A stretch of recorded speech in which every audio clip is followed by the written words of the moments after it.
भिवंडीतील गुन्हे मागे घ्या अन्यथा आंदोलन करू, विश्व हिंदू परिषदेचा ठाणे पोलिसांना इशारा। भिवंडी शहरात गणेश विसर्जन मिरवणुकीदरम्यान दगडफेक झाल्याचा प्रकार समोर आला होता।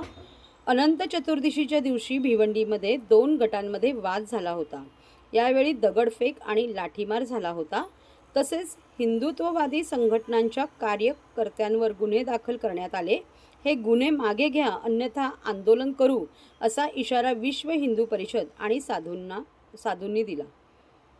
भिवंडी शहरात गणेश विसर्जन मिरवणुकीदरम्यान दगडफेक झाल्याचा प्रकार समोर आला होता। या घटनेनंतर 2 गटात वाद झाले होते। पोलिसांनी जमाव पांगवण्यासाठी लाठीमार केला होता।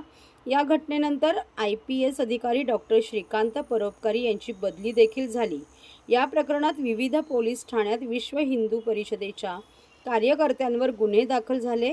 बुधवारी विश्व हिंदू परिषदेचे पदाधिकारी आणि साधूंनी ठाण्यातील शासकीय विश्राम गृहात पत्रकार परिषद घेतली। हिंदू समाजाच्या कार्यकर्त्यांना कार्यक्रम आटोपता घेण्यासाठी पोलीस आग्रही होते।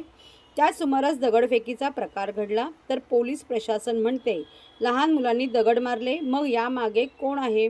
8 दिवसात 18 ते 22 जणांवर दाखल केलेले गुन्हे मागे घ्या अन्यथा भारतभरामध्ये साधू संत, विविध आखाड्याचे महंत, वारकरी संप्रदाय, 500 नागा साधूसह लाखो हिंदुत्ववादी कार्यकर्ते भिवंडीत येऊन आंदोलन छेडतील। सरकार व भिवंडीतील प्रशासनाने याची दखल घ्यावी असा इशारा त्यांनी दिला।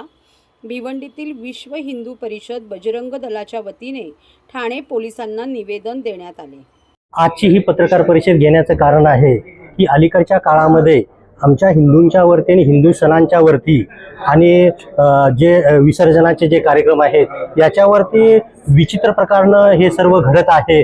नको असलेले दगडफेक करा, आमच्या देवतावरती दगडफेक करणं, चप्पल करणं लक्षात ठेवा, ही किती प्रकार निंदनीय आणि ते पण आपल्या हिंदुस्थानामध्ये आमच्या जर हे असं घडत असेल तर आम्ही न्याय मागायचा कुणाकडे? तर आम्ही न्याय मागायचा कोणाकडे सांगा ना।